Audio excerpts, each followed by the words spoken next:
ഭഗവൻ നാമ മാഹാത്മ്യം തുടരുന്നു. 26-ാമത്തെ ശ്ലോകം. ഏവം വിമൃശ്യ സുധിയോ ഭഗവതി അനന്തെ സർവാത്മനാ വിദധത്തെ ഖലു ഭാവയോഗം തേ മേ ദണ്ഡം അർഹന്തി അധ യദി അമീഷാം സ്യാത് പാതകം തദപി ഹന്ത്യുഹു ഉരുഗായവാദഃ. സുധിയഃ സദ്ബുദ്ധിയുള്ളവർ ഇങ്ങനെയുള്ള കാര്യങ്ങൾ മനസ്സിലാക്കി, അതായത് ഏവം വിമൃശ്യ കർമ്മകാണ്ഡം, പൂജ, വഴിപാട്, യാഗം, ഇങ്ങനെയുള്ള പുറമേക്കുള്ള ഈശ്വരാരാധന, ഇതിൻ്റെ വൈകല്യത്തെ നിരൂപണം ചെയ്തറിഞ്ഞ്, എന്ന് വെച്ചാൽ അതൊന്നും മോശമാണെന്നല്ല, ഇത് വെറുതെ കൈകൊണ്ട് പൂജ ചെയ്യുകയും മനസ്സിൽ മറ്റെന്തൊക്കെയോ ആലോചിച്ചിരുന്നിട്ട് ഒരു കാര്യവുമില്ല. അതുകൊണ്ടാണ് അതിന് ചില വൈകല്യങ്ങൾ ഉണ്ട് എന്ന് പറയുന്നത്. അപ്പോൾ പിന്നെ നാമജപമോ? നാമജപം ആദ്യമൊക്കെ ഒരു പക്ഷേ ഏതോ ചിന്തയിൽ നാമം ജപിക്കുന്നു, മനസ്സ് വേറെ ചിന്തയിൽ പോയാലും ഒന്ന് ആ നാമജപത്തിന്റെ ശക്തി കൊണ്ട് തന്നെ നമ്മുടെ പാപങ്ങൾ ഇല്ലാതാകും. മാത്രമല്ല, നിരന്തരം ജപിക്കുമ്പോൾ നമ്മൾ വായ കൊണ്ടുള്ള ജപം നിർത്തിയാലും ഉള്ളിൽ ആ ജപം നിങ്ങൾക്ക് കേൾക്കാം. അങ്ങനെയൊരു മാഹാത്മ്യം ഈ നാമജപത്തിനുണ്ട്. അതിനർത്ഥം നമ്മുടെ ആത്മാവ് ആ നാമജപത്തെ ഏറ്റെടുത്തു കഴിഞ്ഞു എന്നാണ്. അപ്പോൾ നാമജപത്തിന്റെ മാഹാത്മ്യത്തെ കണ്ടറിഞ്ഞ് ഭഗവതി അനന്തേ, ആ ഭഗവാൻ ശ്രീഹരിയിൽ സർവാത്മന എല്ലാ പ്രകാരത്തിലും ഭാവയോഗം, ഭക്തിയോഗത്തെ ഖലു വിദധേ പര്യാപ്തമായ വിധത്തിൽ അർപ്പിച്ചിരിക്കുന്നു. തേ അവർ മേ ദണ്ഡം എന്റെ ദണ്ഡന വിധിയെ ന അർഹന്തി അർഹിക്കുന്നില്ല. അഥ ഒരു പക്ഷേ അമീഷാം ഇവർക്ക് പാതകം സ്യാത് യതി മഹാപാപം ചെയ്തതിൻ്റെ എന്തെങ്കിലും ഒരു ദോഷം ഉണ്ടെങ്കിൽ പോലും തദപി ഉരുഗായവാദഃ ഇങ്ങനെയുള്ള നിരന്തര നാമജപം കൊണ്ട് ഹന്തി അത് നശിപ്പിക്കപ്പെടുന്നതാണ്. ഇനി ഇതിന്റെ മറ്റൊരു പ്രാധാന്യം എന്താണെന്ന് വെച്ചാൽ, വെറുതെയെങ്കിലും നമുക്കൊരു സംശയം തോന്നാം, ശരി ഈ നാമജപം നമ്മുടെ പാപത്തെ നശിപ്പിക്കുമായിരിക്കും, പക്ഷെ അങ്ങനെ വിചാരിച്ച് ധൈര്യമായി പാപം ചെയ്യാം എന്നൊരു ചിന്ത വരില്ലേ?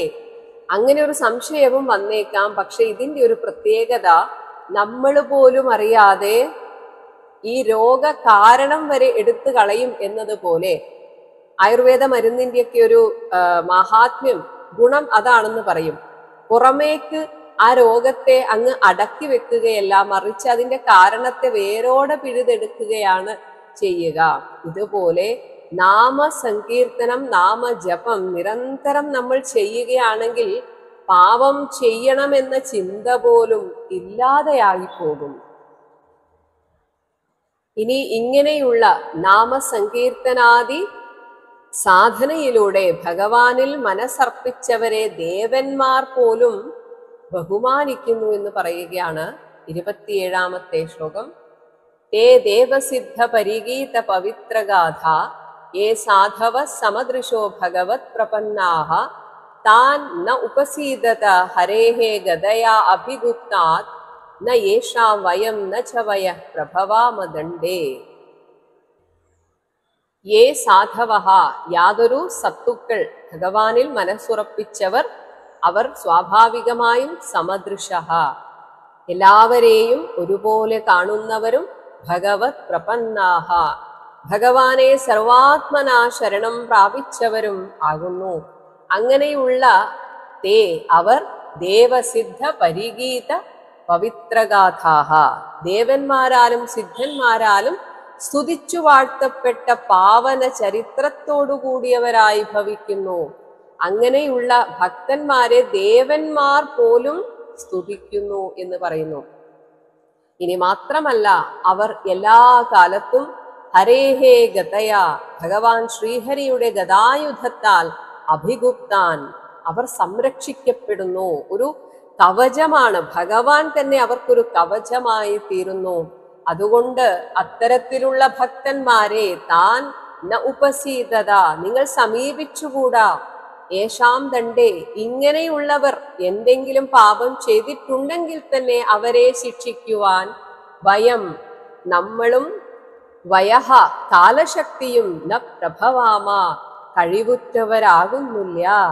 അവരുടെ കാര്യത്തിൽ ഭഗവാൻ തന്നെ വേണ്ടത് ചെയ്തുകൊള്ളും.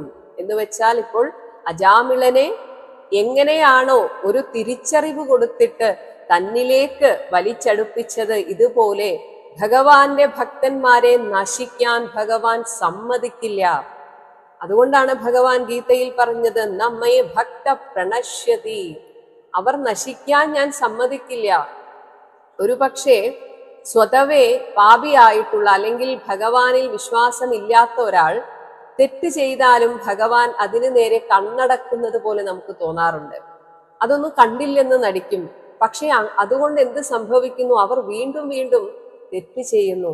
അതേസമയം ഒരു ഭക്തൻ എങ്ങാനും മനസ്സിന്റെ ഒരു ചാഞ്ചാട്ടം കൊണ്ട് ഒരു തെറ്റ് ചെയ്തു എന്നിരിക്കട്ടെ, അത്ര നാണം കെട്ട് അതുപോലെ ആകും. എന്തിനു വേണ്ടിയാണ്? പിന്നീട് ഒരിക്കലും അങ്ങനെ ചിന്തിക്കാൻ പോലും പറ്റരുത്. അതിനുവേണ്ടി അത് ഭഗവാൻ തന്നെ അവരെ കൊണ്ടുപോയി കൊടുക്കും. അതായത് എങ്ങാനും ചെറിയൊരു തെറ്റ് ചെയ്തിട്ടുണ്ടെങ്കിൽ, അതുകൊണ്ടാണ് ഇവിടെ യമധർമ്മൻ പറയുന്നത് അതൊന്നും നമ്മുടെ ഡിപ്പാർട്ട്മെന്റ് അല്ല, അത് ഭഗവാൻ നോക്കിക്കൊള്ളും അവരെ എങ്ങനെ നല്ല വഴിക്ക് കൊണ്ട് നടക്കാം എന്ന്. എങ്കിൽ പിന്നെ നിങ്ങൾ ആരെയാണ് കൊണ്ടുവരേണ്ടത്? അത് പറയുകയാണ്. പക്ഷെ അത് പറയുന്നത് പോലും ഭഗവൻ മാഹാത്മ്യം പറഞ്ഞുകൊണ്ട് അതിൽ നിന്ന് വിമുഖരായവരെ എന്നാണ്. 28ാമത്തെ ശ്ലോകം. താൻ ആനയധ്വം അസതോ വിമുഖാൻ മുകുന്ദ പാദാരവിന്ദ മകരന്ദ രസാത് അജസ്രം നിഷ്കിഞ്ചനൈഹി പരമഹംസ കുലൈഹി രസജ്ഞൈഹി ജുഷ്ടാത് ഗൃഹേ നിരയവത്മനി ബദ്ധതൃഷ്ണാൻ. അപ്പോൾ ആദ്യം ഭക്തന്റെ ലക്ഷണം പറഞ്ഞുകൊണ്ട് അങ്ങനെ അല്ലാത്തവരെ എന്ന് പറയുകയാണ്. അപ്പോൾ ഭക്തന്റെ ലക്ഷണം എന്താണ്? നിഷ്കിഞ്ചനൈഹി, തൻ്റേത് എന്ന് പറഞ്ഞ് ഒന്നുമില്ലാത്ത, എന്ന് വെച്ചാൽ പാവം അല്ലെങ്കിൽ ദരിദ്രൻ എന്ന് മാത്രമല്ല അർത്ഥം. ഇതൊന്നും തൻ്റേതല്ല, താൻ വെറും സൂക്ഷിപ്പുകാരനാണ് എന്ന മനോഭാവത്തിലിരിക്കുന്ന. എല്ലാം ഉണ്ടാകും, ഒരുപക്ഷെ കോടികൾ ഉണ്ടാകും, പക്ഷേ ഇതൊന്നും എൻ്റേതല്ല. എന്നിലൂടെ എവിടെയൊക്കെയോ ആരെയൊക്കെയോ സഹായിക്കാൻ ഭഗവാൻ കുറച്ച് പണം തന്നു, അത് എന്നിലൂടെ, അത് ഭഗവാൻ തന്നെ അവർക്ക് കൊടുക്കുന്നു എന്ന് ചിന്തിക്കുക. അപ്പോഴെന്താകുന്നു? അയാൾ എനിക്ക് എന്ന് പറഞ്ഞ് ഒന്നുമില്ലാത്തവനാകുന്നു. ഇനി അവർക്കെന്താണ് രസം? രസജ്ഞൈഹി, ഭക്തിരസം മാത്രം അറിഞ്ഞിരിക്കുന്നവരുമായ പരമഹംസകുലൈഹി, മഹാവിവേകികളുടെ സമൂഹത്താൽ ജുഷ്ടാത്ത് ആസ്വദിക്കപ്പെട്ട മുകുന്ദ പാദാരവിന്ദ മകരന്ദരസാത്, ഈ പ്രപഞ്ചത്തിലെ ഏറ്റവും വലിയ രസമായ ആ ഭഗവാൻ ശ്രീഹരിയുടെ പാദകമലത്തിലൂറുന്ന പൂന്തേനിന്റെ മധുര രസത്തിൽ നിന്ന് അജസ്രം വിമുഖാൻ, എല്ലായ്പ്പോഴും പരാങ്മുഖരായിട്ട്, എന്ത് ദൈവം, എന്ത് ഈശ്വരൻ, ആര്, എവിടെ, ഇവിടെ അങ്ങനെ ഒന്നും ഇല്ല എന്ന് ചിന്തിക്കുന്ന നിരയവത്മനി, നരകത്തിലേക്കുള്ള പെരുവഴിയായ ഗൃഹേ, ഗൃഹത്തിൽ മാത്രം തൻ്റെ ചുറ്റുമുള്ള തൻ്റെ ശരീരവുമായി ബന്ധപ്പെട്ട് ആ രീതിയിലുള്ള ബന്ധമുള്ള ബന്ധുക്കളെ, തൻ്റെ സ്വന്തക്കാരെ, ഇവരെ മാത്രം പോഷിപ്പിക്കുന്നതിൽ ബദ്ധതൃഷ്ണാൻ, ആസക്തി ചേർന്നവരുമായ താൻ അസതഹ, ആ അസത്തുക്കളെ നിങ്ങൾ ആനയധ്വം, ധൈര്യമായി കൊണ്ടുവന്നോളൂ, അവരെ നമുക്ക് ഇവിടെ നിന്ന് ചില പാഠങ്ങൾ പഠിപ്പിക്കാം.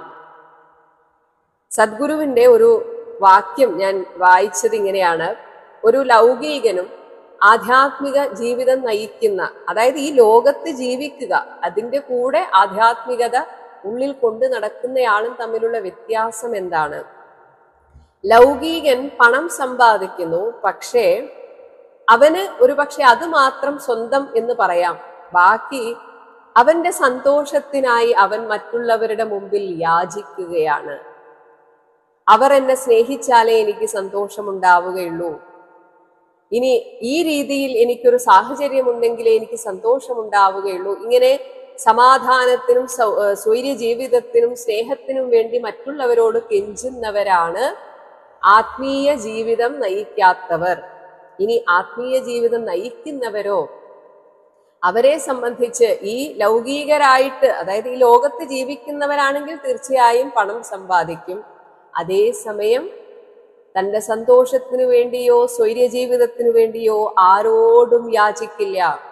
അവനവന്റെ ഉള്ളിൽ നിന്ന് ഊറി വരുന്ന ആ ഭക്തിരസത്തിലാണ് അവന്റെ ശ്രദ്ധ മുഴുവൻ. നിങ്ങൾ ഇനി ആരു കൂടെ ഉണ്ടായാലും ശരി, ഇല്ലെങ്കിലും ശരി, എനിക്ക് അതൊന്നും ഒരു വിഷയമേ അല്ല എന്ന ഭാവത്തിൽ അവൻ സദാരസത്തിലായിരിക്കും. അങ്ങനെ ഈ ലോകത്തിൽ നിന്ന് ഒന്നിനു വേണ്ടിയും ആരോടും യാചിക്കാത്തവൻ ആരാണോ അവനാണ് ആധ്യാത്മിക ജീവിതം നയിക്കുന്നവൻ. അല്ലാത്തവരൊക്കെ യാചിച്ചു കൊണ്ടിരിക്കുകയാണ്. സ്നേഹത്തിനു വേണ്ടി, ഒരു പരിഗണനയ്ക്ക് വേണ്ടി, അഭിനന്ദനത്തിനു വേണ്ടി, ഇതിനൊക്കെ ഇങ്ങനെ യാചിച്ചു കൊണ്ടിരിക്കുകയാണ്, കൊതിച്ചു കൊണ്ടിരിക്കുകയാണ്. 29ാമത്തെ ശ്ലോകം. ജിഹ്വാ നവക്തി ഭഗവത് ഗുണ നാമധേയം ചേതഹാച ന സ്മരതി തച്ചരണാരവിന്ദം കൃഷ്ണായ നോ നമതി യച്ചിര ഏകദാവി താൻ ആനയധ്വം അസതോ അകൃത വിഷ്ണുകൃത്യാൻ. യാതൊരുവന്റെ നാവ് ഏകദാ അഭി ഒരിക്കൽ പോലും ഭഗവത് ഗുണനാമധേയം ഭഗവാന്റെ ഗുണങ്ങളെ പ്രകാശിപ്പിക്കുന്ന തിരുനാമം നവക്തി ഉച്ചരിക്കുന്നില്ലയോ, ചേതഹ മനസ്സാകട്ടെ, ചേതഹാച്ച തച്ചരണാരവിന്ദം ന സ്മരതി ആ ഭഗവാന്റെ തൃപ്പാദ കമലത്തെ സ്മരിക്കുന്നില്ലയോ, ശിരഹ ശിരസ് കൃഷ്ണായനോ നമതി ഭഗവാൻ കൃഷ്ണന് മുന്നിൽ നമസ്കരിക്കുന്നില്ലയോ, അത് താഴുന്നില്ലയോ, താൻ അകൃത വിഷ്ണു കൃത്യാൻ ഇങ്ങനെയുള്ള വൈഷ്ണവധർമ്മം ഒന്നും അനുഷ്ഠിക്കാത്ത അസതഹ അസജ്ജനങ്ങളെ ധൈര്യമായി ആനയധ്വം ഈ നരകത്തിലേക്ക് നിങ്ങൾ കൊണ്ടുവരുവിൻ. ഇത് മാത്രമല്ല, തൻ്റെ കിങ്കരന്മാർ ഭഗവാന്റെ നാമം ഉച്ചരിച്ച ഒരാളെ പിടിച്ചു വലിക്കാൻ തുനിഞ്ഞല്ലോ, അതിന് ക്ഷമായാചന നടത്തുകയാണ് യമദേവൻ. 30ാമത്തെ ശ്ലോകം. തത്ക്ഷമ്യതാം സ ഭഗവാൻ പുരുഷ പുരാണോ നാരായണ സ്വപുരുഷൈഹി യത് അസത്കൃതം നഃ സ്വാനാമഹോ ന വിദുഷാം രചിത അഞ്ജലീനാം ശാന്തിഃ ഗരീയസി നമഃ പുരുഷായ ഭൂമ്നേ. പുരാണപുരുഷ ആദിയിൽ ഉള്ള ആത്മചൈതന്യ സ്വരൂപനും ഭഗവാൻ സഹ നാരായണ സ്വാനാം എന്റെ ന വിദുഷാം അജ്ഞന്മാരും രചിത അഞ്ജലീനാം കൈകൂപ്പി വണങ്ങി നിൽക്കുന്നവരുമായ സ്വപുരുഷൈഹി സ്വന്തം ഭൃത്യജനങ്ങളാൽ കൃതം ചെയ്യപ്പെട്ട അസത് അനീതി യത് യാതൊന്നിനാൽ, കാരണം അവർക്കറിയാത്തത് കൊണ്ടാണ് അവർ അങ്ങനെ ചെയ്തു പോയത്, അതിനാൽ തത് ക്ഷമ്യതാം പുറത്തരുളേണമേ ഭഗവാനെ. മാത്രമല്ല ഭഗവാന്റെ ക്ഷമാഗുണത്തെ വാഴ്ത്തുകയാണ്. ഗരീയസി ശാന്തിഹി അതിമഹത്വമുള്ള അങ്ങയിൽ ക്ഷമാഗുണം, ശാന്തിഹി ക്ഷമാഗുണം അഹോ അനുയുക്തമല്ലേ.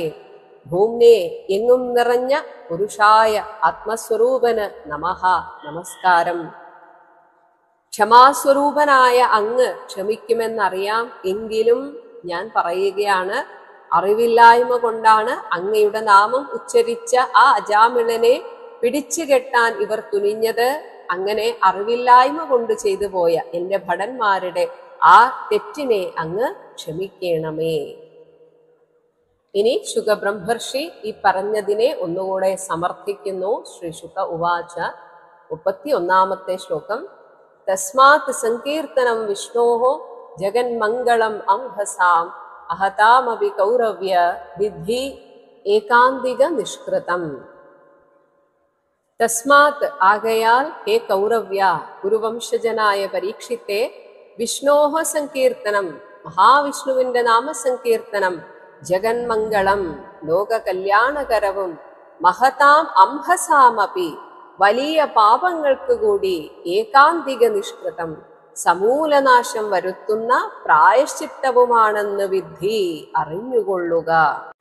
ചില മരുന്നുകളുടെ ഒരു പ്രത്യേകത എന്ന് പറയുന്നത് അത് ഒരേ സമയം നമ്മുടെ വേദനയെ ഇല്ലാതാക്കുകയും വൈറസിനെ ഇല്ലാതാക്കുകയും ചെയ്യും.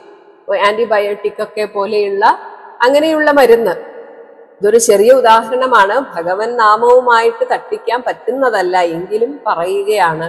ഇതുപോലെ നമ്മുടെ പാപത്തെ നശിപ്പിക്കുക മാത്രമല്ല, അത് ഒരേ സമയം ഒരു പ്രായശ്ചിത്ത കർമ്മവും കൂടിയാണ്. അതുകൊണ്ട് നിരന്തരം നാമം ജപിക്കുക എന്ന സാധനയ്ക്കും അപ്പുറത്തേക്ക് മറ്റൊരു ഈശ്വര സാധനയില്ല. ഇനി വ്രതാദികളെ കൊണ്ട് നമ്മൾ ഇനി എത്ര വ്രതം എടുത്താലും അത് നമ്മുടെ മനസ്സിനെ ശുദ്ധീകരിക്കണം എന്നില്ല. പക്ഷേ നാമസങ്കീർത്തനം അത് ശുദ്ധീകരിക്കും എന്ന് പറയുകയാണ് 32ാമത്തെ ശ്ലോകം. ശൃണ്വതാം ഗൃണതാം വീര്യാണി ഉദ്ദാമാനി ഹരേഹ മുഹുഹു യഥാ സുജാതയാ ഭക്ത്യാ ശുദ്ധ്യേത് ന ആത്മാ ശുദ്ധ്യേന്നാത്മാ വ്രതാദിഭിഃ. ഹരേഹേ ഉദ്ദാമാനി, ഭഗവാന്റെ നിസ്സീമങ്ങളായ വീര്യാണി, അപദാന കഥകളെ മുഹുഹു ഗൃണതാം, ഇടതടവില്ലാതെ ചൊല്ലുന്നവരുടെയും അത് ശൃണ്വതാം, കേൾക്കുന്നവരുടെയും ആത്മാ, അന്തഃകരണം, സുജാതയാ, വളരെ സുഗമമായിട്ട് നമ്മൾ പോലും അറിയാതെ നമ്മുടെ ഉള്ളിൽ ഭക്തി വർദ്ധിക്കും ഭഗവാന്റെ കഥകൾ കേൾക്കുമ്പോൾ. അങ്ങനെയുള്ള ഭക്തിയാൽ യഥാശുദ്ധ്യേത്, ഏതുവിധം ഹൃദയം വിശുദ്ധമായേക്കുമോ അത്രയും പോലും വ്രതാദിഭിഹീന, വ്രതാദികളെ പോലെയുള്ള മറ്റ് സാധനകളെ കൊണ്ട് അത്ര പെട്ടെന്നൊന്നും നമ്മുടെ മനസ്സ് ശുദ്ധീകരിക്കാൻ പറ്റുകയില്ല. സുഗമമായ ഭക്തി വരാൻ നാമസങ്കീർത്തനം അടങ്ങിയിരിക്കുന്ന ഭഗവത് കഥകൾ കേൾക്കുക. അപ്പോൾ തന്നെ ഭഗവാന്റെ നാമം നമ്മൾ പോലും അറിയാതെ നമ്മുടെ ഉള്ളിൽ ഇങ്ങനെ ഇഞ്ചക്ട് ചെയ്ത് കുത്തിവെച്ച് കയറ്റുന്നത് പോലെ അതങ്ങനെ നമ്മുടെ സിരകളിൽ അത് കയറി പിടിക്കുക തന്നെ ചെയ്യും. ഒരേ സമയം നമ്മുടെ പാപം നശിപ്പിക്കുകയും പ്രായശ്ചിത്ത കർമ്മമായി തീരുകയും ചെയ്യുന്ന നാമമാഹാത്മ്യം മറ്റൊരു കാര്യവും കൂടെയാണ് നമുക്ക് ചെയ്തു തരുന്നത്. നമ്മുടെ പാപവാസനകളെ ഇല്ലാതാക്കുന്നു. 33ാമത്തെ ശ്ലോകം. കൃഷ്ണാംഘ്രി പദ്മ മധുലിത് ന പുനർവിസൃഷ്ടമായാഗുണേഷു രമത്തെ വൃജിനാവഹേഷു അന്യഹാതു കാമഹത ആത്മരജ പ്രമാഷ്ടും ഈഹേത കർമ്മയത ഏവ രജ പുനഃസ്യാത്. കൃഷ്ണാംഘ്രി പദ്മ മധുലിത്, ഭഗവാൻ കൃഷ്ണന്റെ പാതാരവിന്ദത്തിലെഴുന്ന മധുലിട്ട്, നറുതേൻ നുകർന്നവർ, വൃജിനാവഹേഷു, പാപത്തെ വരുത്തി വെക്കുന്നതും, വിസൃഷ്ട മായാഗുണേഷു, താൻ വിട്ടുകളഞ്ഞതായ മായാഗുണങ്ങളിൽ, അതായത് ലൗകികമായ വിഷയങ്ങളിൽ ഒരു ഗൃഹസ്ഥനായിട്ടിരുന്നാലും അതിനോടൊന്നും മനസ്സ് പിന്നെ ഒട്ടുകയില്ല. പുനഃന രമതേ, പിന്നീട് ആസക്തനാവുകയില്ല. ഒരാളെ പാപിയാക്കുന്നത് ഏതെങ്കിലും ഒരു കാര്യത്തിനോടുള്ള ആസക്തിയാണ്. അപ്പോൾ ഒരാസക്തിയും ഇല്ലാത്ത ഒരാൾക്ക് പാപം ചെയ്യേണ്ട ആവശ്യം വരുന്നില്ല. അതേസമയം അന്യഹാതു, മറ്റുള്ളവർ, കാമഹതഃ, വിഷയാശകളാൽ അഭിഹതനായിട്ട്, ആത്മരജഃ, തന്റെ പാപത്തെ പ്രമാഷ്ടും, അകറ്റുവാൻ വേണ്ടി ചെയ്യുന്ന മറ്റൊരു കർമ്മം വേറൊരു പാപമായേക്കാം. ഇങ്ങനെ തന്റെ പാപത്തെ അകറ്റുവാൻ വേണ്ടി കർമ്മ ഈഹേത, വീണ്ടും മറ്റൊരു കർമ്മം ചെയ്യുന്നു. യതയേവ, യാതൊന്നിനാൽ തന്നെ പുനഃരജഃ സ്യാത്, വീണ്ടും പാപം സംഭവിക്കുന്നു. അതായത് ഒരാൾ ഒരു തെറ്റ് ചെയ്തു, ആ തെറ്റ് മറയ്ക്കാൻ വേണ്ടിയിട്ട് കള്ളം പറയുന്നു, അപ്പോൾ 2 തെറ്റായി. ഇതേപോലെയാണ് ഭഗവാനിൽ മനസ്സുറപ്പിക്കാത്തവർക്ക് സംഭവിക്കുന്നത്. അവർ ഒരു തെറ്റിനെ മറച്ചു വെക്കാൻ മറ്റൊരു തെറ്റ് ചെയ്യും. വീണ്ടും അത് മറ്റൊരാൾ കണ്ടു എന്ന് അറിയുമ്പോൾ അയാളെ ഇല്ലാതാക്കാനും നോക്കും. ഇങ്ങനെ തെറ്റിൽ നിന്ന് തെറ്റിലേക്കാണ് ഭഗവാനിൽ മനസ്സുറപ്പിക്കാത്തവർ പോകുന്നത്. അതേസമയം ഭഗവാനിൽ മനസ്സുറപ്പിച്ചവർക്ക് ഭഗവാന് മതി, മറ്റൊന്നും വേണ്ട എന്നാകുമ്പോൾ, അവർക്ക് ഈ ലോകത്ത് നിന്ന് ഒന്നും കിട്ടാനില്ല എന്ന് വരുമ്പോൾ തെറ്റ് ചെയ്യേണ്ട ആവശ്യം പോലും വരുന്നില്ല. മറ്റുള്ളവരുടെ നല്ല സർട്ടിഫിക്കറ്റ് വേണ്ട എന്നതുകൊണ്ട് തന്നെ കള്ളം പറഞ്ഞ് എന്തെങ്കിലും നമ്മുടെ ഒരു ഇമേജ് സൃഷ്ടിക്കേണ്ട ആവശ്യം ഒന്നും വരുന്നില്ല. ആരിനി എങ്ങനെ ചിന്തിച്ചാലും എനിക്ക് പ്രശ്നമില്ല, എന്റെ മനസാക്ഷിക്കനുസരിച്ചാണ് ഞാൻ ചെയ്യുന്നത് എന്ന് ധൈര്യമായിട്ട് ഒരു ഭക്തന് പറയാൻ സാധിക്കും. ഇത്രയും മഹത്തരമാണ് ഭഗവത് നാമ മഹാത്മ്യം എന്നറിഞ്ഞപ്പോൾ പിന്നെ യമകിങ്കരന്മാർക്ക് ആ ഭക്തരായിട്ടുള്ളവർ ഇരിക്കുന്നിടത്തേക്ക് പോലും നോക്കാൻ പേടിയായി എന്നാണ്. 34-ാമത്തെ ശ്ലോകം. ഇത്തം സ്വഭർതൃഗതിതം ഭഗവൻ മഹിത്വം സംസ്മൃത്യ വിസ്മിതധിയോ യമകിങ്കരാഹതേ നയേവ അച്യുതാശ്രയജനം പ്രതിശങ്കമാനാഹ ദ്രഷ്ടും ച ബിഭ്യതി തതഃ പ്രഭൃതി സ്മരാജൻ. തേ യമകിങ്കരാഹ, ആ യമകിങ്കരന്മാർ ഇത്തം ഇപ്രകാരം സ്വഭർതൃഗതിതഃ, തന്റെ സ്വാമിയായ യമനാൽ പറയപ്പെട്ട ഭഗവൻ മഹിത്വം, ഭഗവാന്റെ മഹിമാതിശയത്തെ സംസ്മൃത്യ നന്നായി ഓർത്തിട്ട് വിസ്മിതധിയഃ, അവർ ആശ്ചര്യഭരിതരായി. മാത്രമല്ല ഹേ രാജൻ പരീക്ഷിത്തെ, തതഃപ്രഭൃതി അന്ന് മുതൽ അച്യുതാശ്രയജനം പ്രതി ശങ്കമാനാഹ, ഭഗവാനെ ആശ്രയിക്കുന്ന ഭക്തരുടെ നേർക്കൊരു ശങ്ക, ഇവൻ പാപിയല്ലേ എന്നൊരു സംശയം പോലും നയേവ ഇല്ലാതായി. മാത്രമല്ല ദ്രഷ്ടും ച, അവരെ നോക്കുവാൻ പോലും ബിഭ്യതി സ്മ, പേടിച്ചു തുടങ്ങി. വിഷ്ണു ഭക്തന്മാരെ എങ്ങാൻ അബദ്ധത്തിൽ ഉപദ്രവിച്ചു പോയാൽ തങ്ങൾക്ക് തന്നെ നാശം നേരിടുമെന്ന ഭയം യമകിങ്കരന്മാർക്ക് ഉണ്ടായി. അന്നു മുതൽ അവർ ഭഗവത് ഭക്തന്മാരുടെ നേരെ നോക്കുവാൻ പോലും ഭയപ്പെട്ടു. ഇനി ഈ അജാമിള ചരിതം ആരാണ് പറഞ്ഞത് എന്ന് പറയുകയാണ്. 35-ാമത്തെ ശ്ലോകം. ഇതിഹാസം ഇമം ഗുഹ്യം ഭഗവാൻ കുംഭസംഭവഃ കഥയാമാസ മലയ ആസീനോ ഹരിം അർച്ചയൻ.